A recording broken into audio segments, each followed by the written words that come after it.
So, hello family. I am doing this video out of respect and because there's just so many things that haven't been said that need to be said. And I just really honestly don't know the best way to say them. So I'm going to share what I have to share, and I'm asking, my boundary is that I won't try to publicly in front of the family shame anybody. I literally am not saying names. But I also ask that in response to this video, that you respect my boundary and do not accuse me of not telling the truth or defending someone, just because I don't think it's necessary. I'm going to share what I share primarily because I am done with my book and I'm going to publish it soon. And I wanted to send this to both sides of my family because I felt like you should know what's going to be in the book, and not feel like, I am trying to put anybody on blast, I guess. So, so here goes. As you all know, Grandma raised me and came and got me, I'm assuming, from my mother's house, who was a very young mom.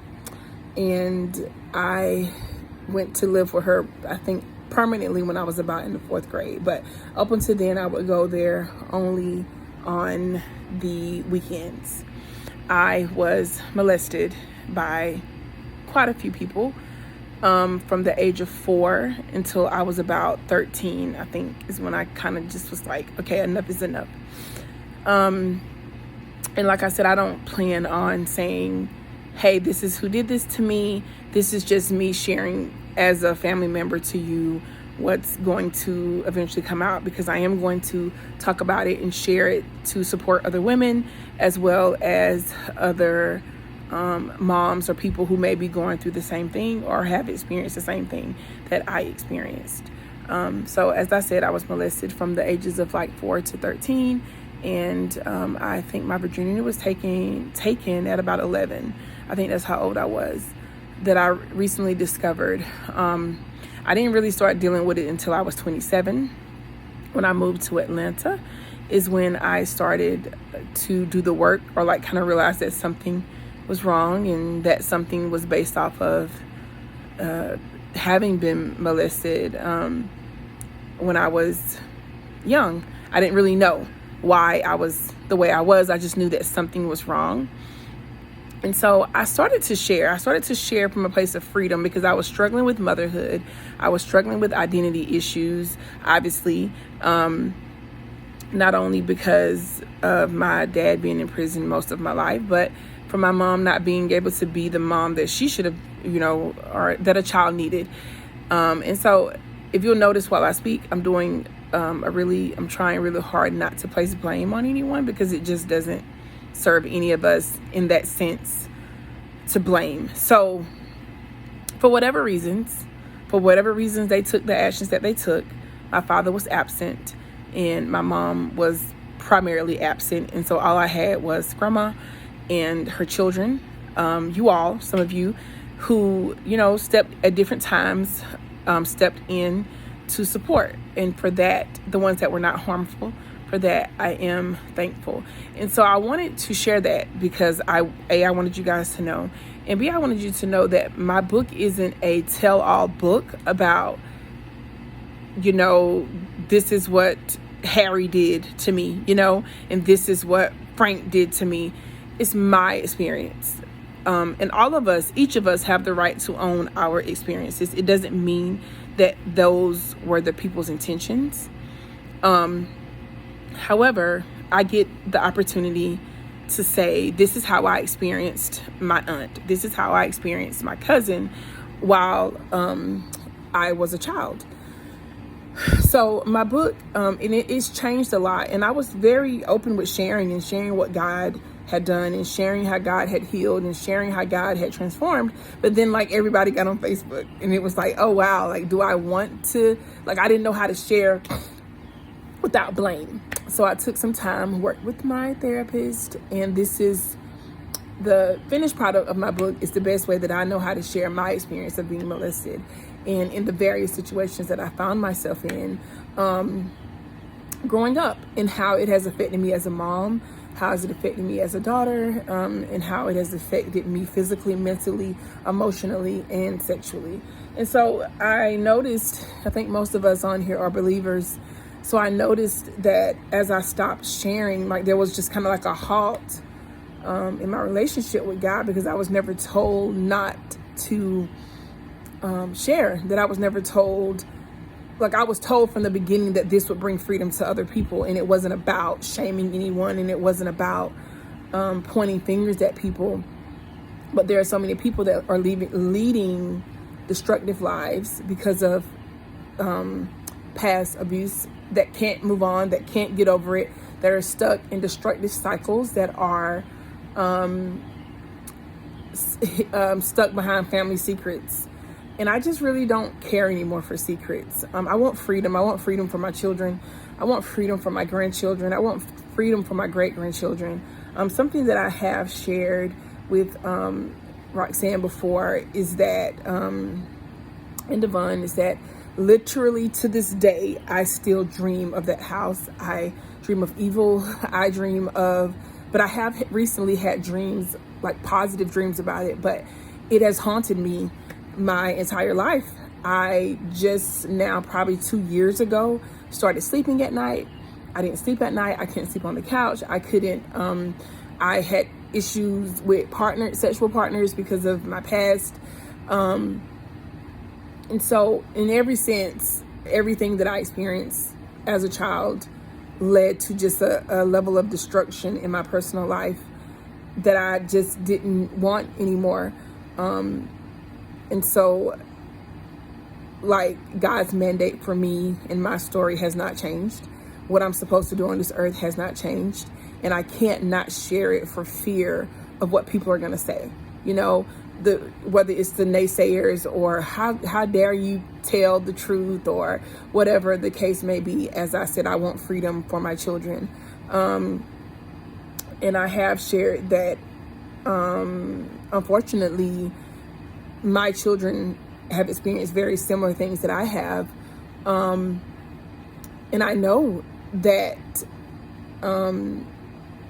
it's a certain level of something that's going on in the generations and in the family. I have no idea necessarily what it is or why it is, but I'm going to walk in freedom, and I'm going to walk in peace for sharing my story and telling my story.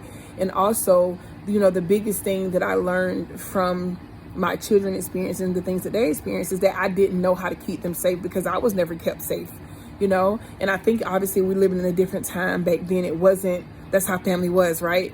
I don't think anybody was looking around saying, let's make sure that the boys don't go with the girls, or the men don't come around the girls, or whatever the case may be.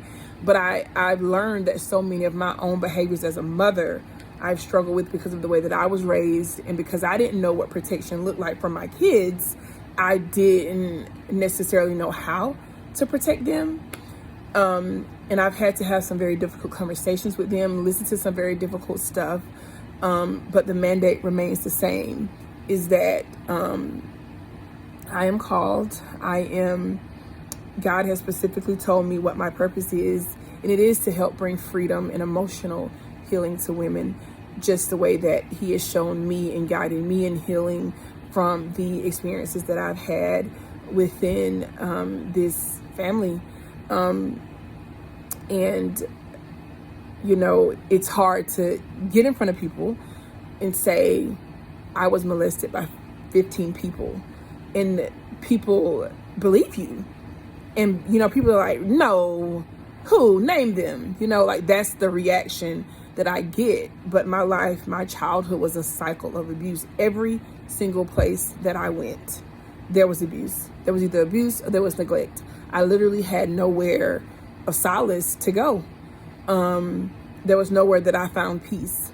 Anybody's house that I went to, there were predators there, waiting to fondle, waiting to have sex, waiting to take advantage of a child. And so I've had to recreate safety in my life. I've had to recreate stability in my life. I've had to recreate shame in my life. I've had to get deliverance and everything else from everything that was spoken over me as a child, everything that was said about me as a child, everything that was said to me as a child. And I've had to forgive, whether it was because I felt like that people didn't know, or they, they had their own drama, or that's the way they learned. Whatever the case may be, I've had to reconstruct every aspect of my being to not only be a better parent, but to forgive from the past. There is no anger in this book towards A, B, or C who did whatever. Many of you that will get this message, I have spoken to privately throughout the years at some point about what has happened, and I've said what I had to say.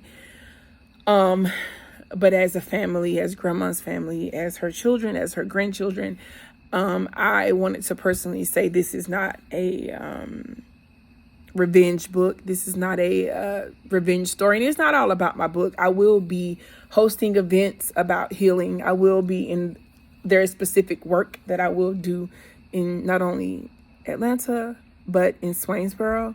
And it will require me to tell my story. It will require me to say, yes, I was molested at 4.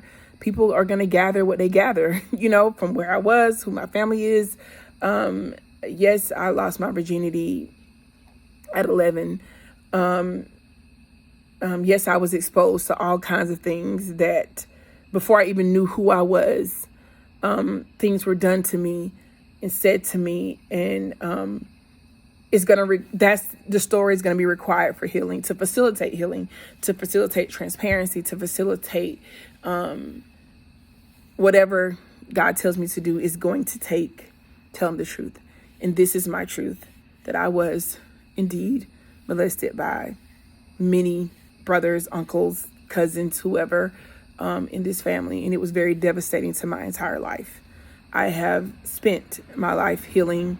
I still go to therapy. I go to therapy 3 to 4 times a month. I am in 2 different therapy groups. I have to work hard to stay mentally healthy. I've had to reconstruct my thoughts about my who I am, why I was here, and why I was born here, and everything. So but God is a healer. He's God, and he's given me a mandate, and I can no longer not do it out of fear, out of worry about what a person is going to say or what a person is going to think. And I'm not telling this, as I said, I'll say it one more time. I'm not telling this to shame anyone, but there are so many women that I encounter privately that are victims of sexual abuse, and they're struggling. And that's what my group was for. That's what my group is for. That's what it's always been for. I've always thought to be a resource, and I didn't choose this. Like, I would have any day taken like a regular life, that I didn't experience any of these things, and I just was me. But this is what God has given me. This is the mandate that he's given me, and it's what I'm going to do. So I don't know if you have any questions or have anything to say. I'm open to that. Like I said, my boundaries, I will be respectful of privacy. And I ask the same thing. I don't need anybody coming to tell me about what I experienced, how I experienced it, or who didn't do anything to me. I would never have a reason to accuse anyone of doing anything that they didn't do. So anyway, that's what I wanted to say. And I don't know if I'll ever be able to be in the room, with family. I don't know. However, bye.